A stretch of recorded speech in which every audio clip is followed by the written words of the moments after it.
What's up, Active Lifers? Welcome back to the Active Life Podcast. I'm Dr. Sean Pastuch. I'm your host, and today we're talking about last week's episode with Angi Halverson, the owner of Carlisle Core. Angi used to own Carlisle CrossFit. She decided to convert the gym to Carlisle Core because she believed that while CrossFit was a methodology that changed her life, it was now only a part of what she was doing for members at her fitness facility. And so the name needed to change to better reflect what it was that she was doing in that gym. On today's episode, I'm going to talk to you about what it is that she's now doing in that gym.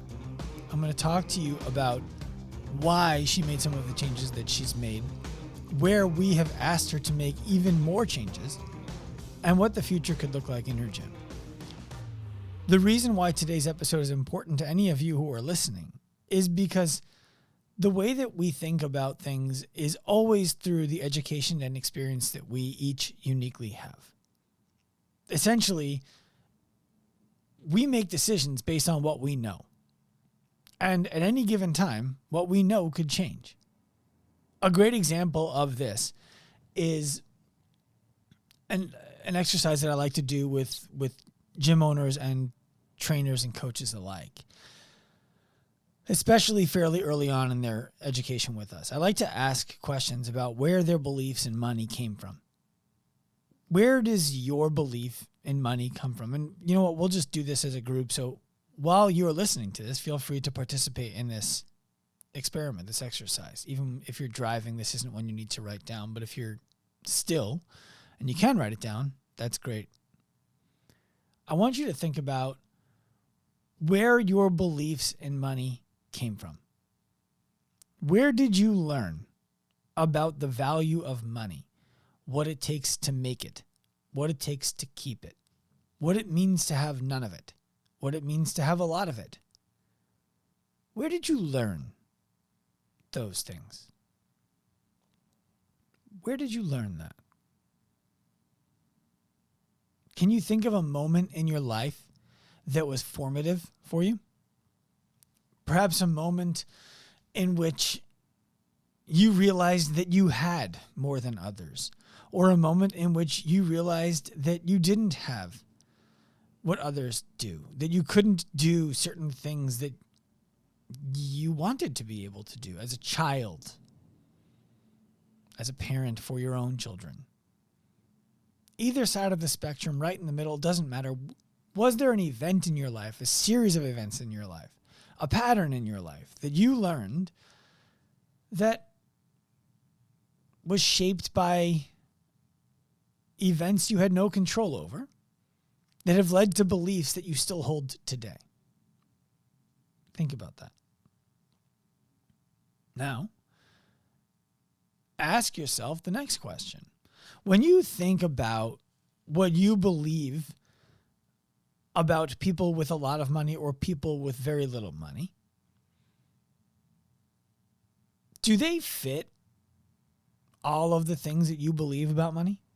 So what that means is, if you believe that generally speaking, in order to make a lot of money, you need to swindle others out of it. You need to do things that are lacking virtue, that are detractive to society.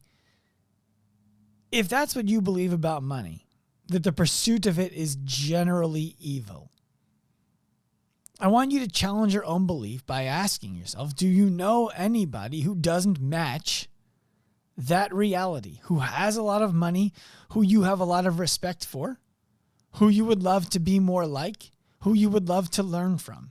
Are there any of those people who you know?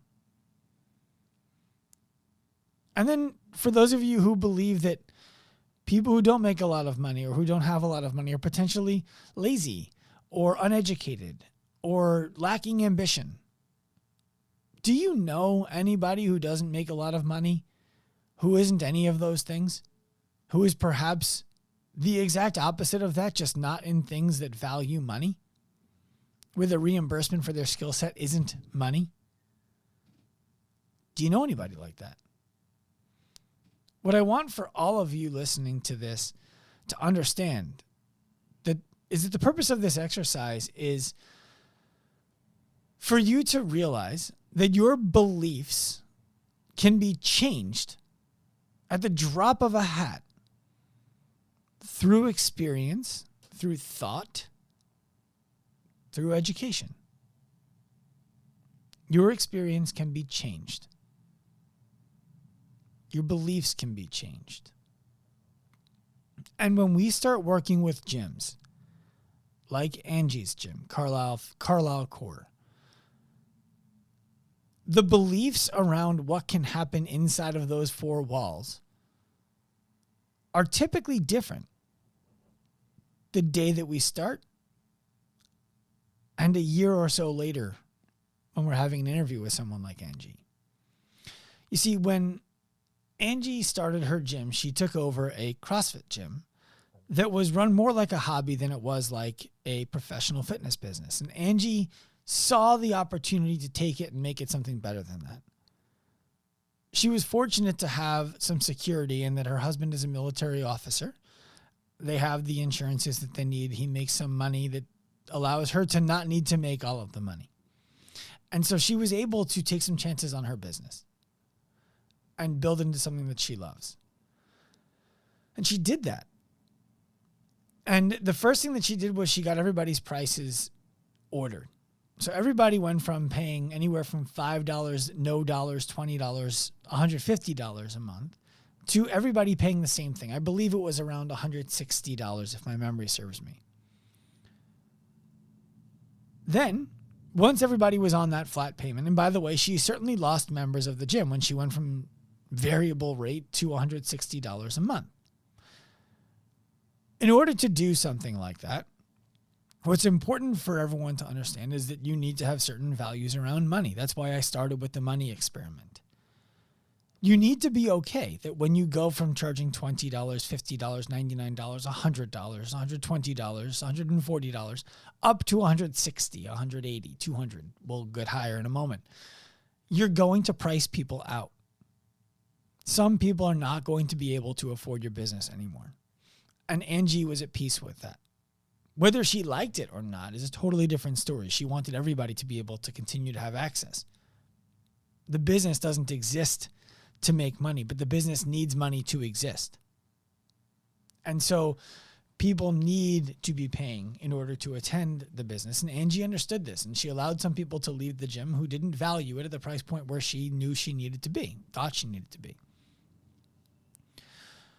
The next thing that Angi did, and by the way, before we go any further on that, before you judge her for it, if your gym cost $50, somebody can't afford it. And one of my favorite lines from the show Yellowstone, if you're watching it, you know what I'm talking about, is when Kevin Costner asks a vegan activist about the realities of the plows killing the animals that live in the dirt underneath the vegetables and the fruits that get planted on monocrop. And he basically says, how cute does an animal need to be before you're no longer okay with killing it so that you can eat? And what he's talking about is the killing of mice, of vole, of snakes, of rabbits, of all the animals that live where the plow goes through to make room so that they can plant the crops for the season. And his point was, something dies no matter what. How do we make a decision about what it is? And that argument is similar in the financial setting, because if it's $50, somebody can't afford it. If it's $20, somebody can't afford it. If it's $100, somebody can't afford it. $150, somebody can't afford it. $200, people definitely can't afford it. $500, people can't afford it. So what's the difference? If there's always somebody who can't afford it, what's the price at which we can give enough service that it doesn't matter that some people can't afford it? Because we know that that's true no matter what. What's more important is that we're aligned with the service that we're providing. That's what's most important. And then the price that is charged needs to match the service that's provided to allow the service to continue to be provided to the people who do value it at that price.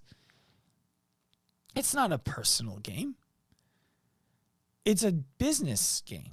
And the business is about inspiration. The person who owns it and the people who work in it, you want them to give you their best, not the best that they can afford to give you. And that's what Angi decided when she raised her rates. Now, she'd be the first to tell you she needs to do it again. Because the first thing she did was just got everybody to the price that was reasonable. What she's doing now is far beyond reasonable for her members.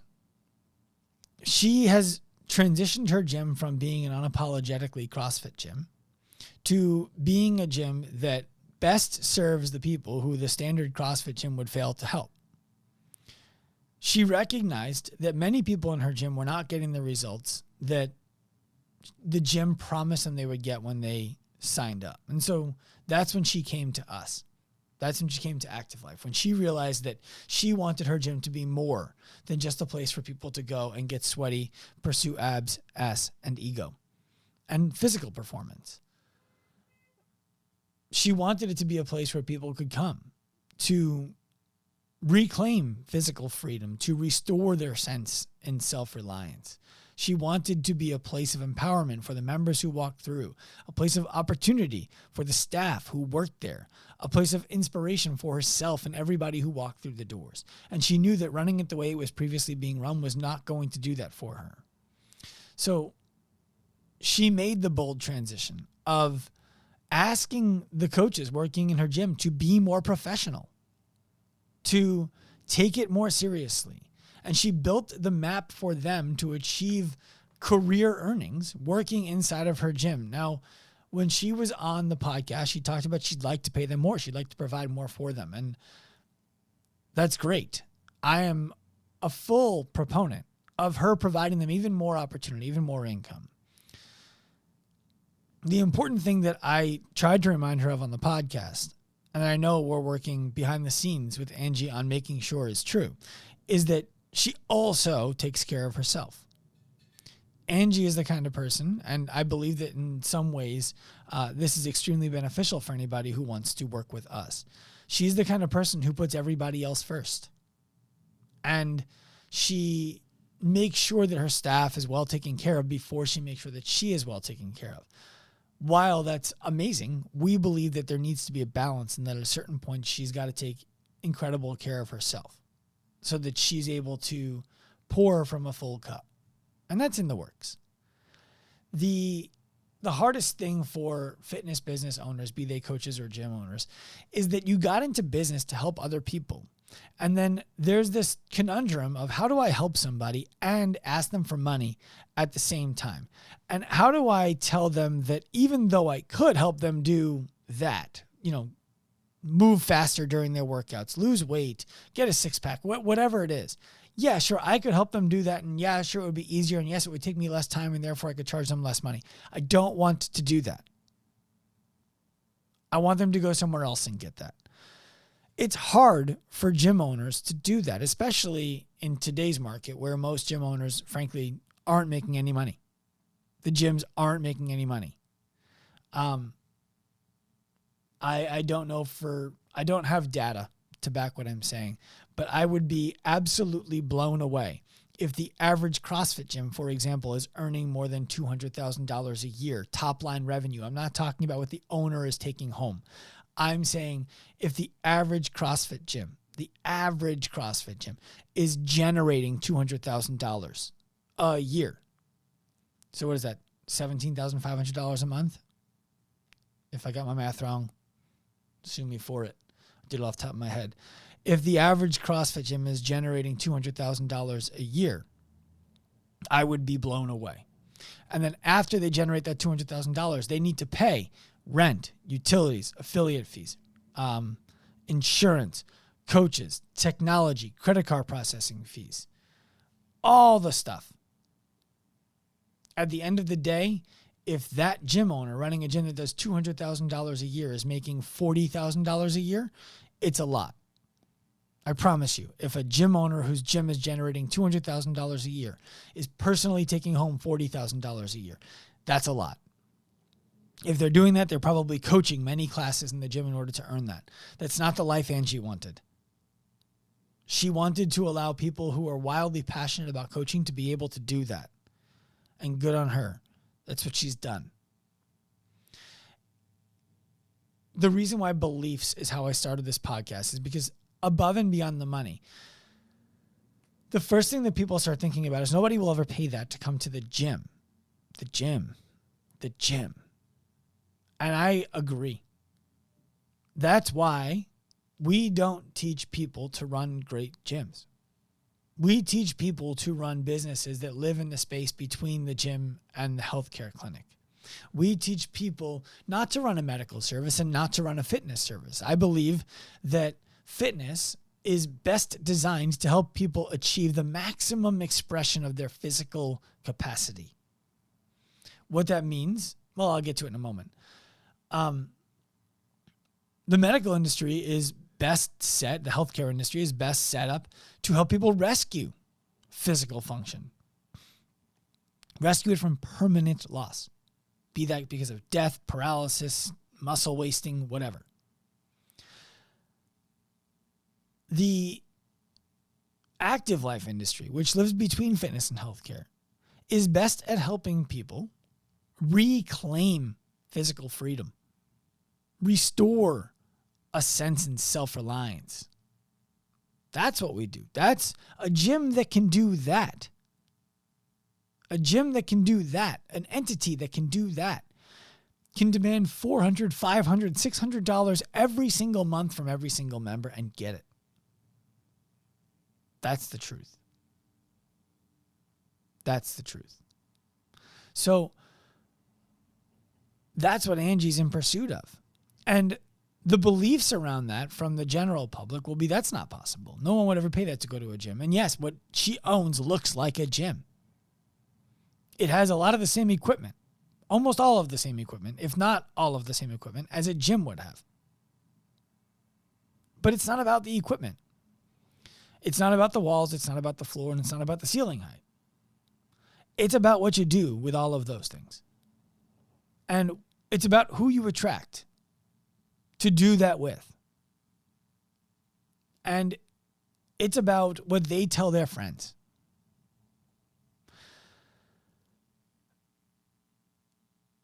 The difference between what I'm describing and what happens in a fitness gym right now is as simple as this. I'll give you an analogy. A person says that they want to go outside and have a catch with their kid, a baseball catch. We make sure that they can do that. We make sure that they can go outside and have a catch. That's what active life does. The fitness industry makes sure that they can stand 100 feet apart, 200 feet apart, 300 feet apart, throw it accurately, throw it fast. That's what happens in fitness. But in order to do any of those things, they need to be able to have the catch in the first place. And many people in the gym lose the ability to have the catch. The catch in the gym is the person who spends their entire day rowing while everybody else in the gym is spending their day running because their knee is still bothering them for the last 6 months, 12 months, 2 years. That's the catch. They're not thinking about how fast their mile time is. They're thinking about it would be so cool to be able to run a mile again. The gym, the fitness industry, helps them run that mile faster. We help them get off the rower. The fitness industry helps somebody do more pull-ups in a row. We help somebody hang from a bar and build the resilience to get there first. The fitness industry helps somebody squat a PR load. We help somebody sit their butt to their heels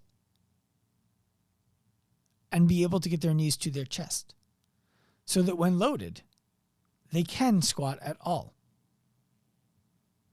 The fitness industry helps somebody pull heavy weights off of the ground. we make sure people can reach the ground. The fitness industry helps people get abs, visible abs. We help people do the things that the abs would help them do. And if they want the visible abs, we send them to the fitness industry. You see, the difference here is the things that I believe the fitness industry does are wants. They're all wants. And I do believe that we should help people strive for want, not need. The things that we help people do are needs and wants. You don't have to be able to throw a baseball in the front yard with your kid. But if you want to, and you've ever felt the inability to do something like that, you stop calling that want and you start calling that need. If your friends are all going out for the run and you're stuck on the rower because you can't, you don't need to go for a run. You don't need to. You want to. But you would never call it want. You would call it need. That's the kind of stuff that we help people with. The stuff that's really want, but that is so important to people that they would call it need. And we help gyms like Angi's reliably get people those needs.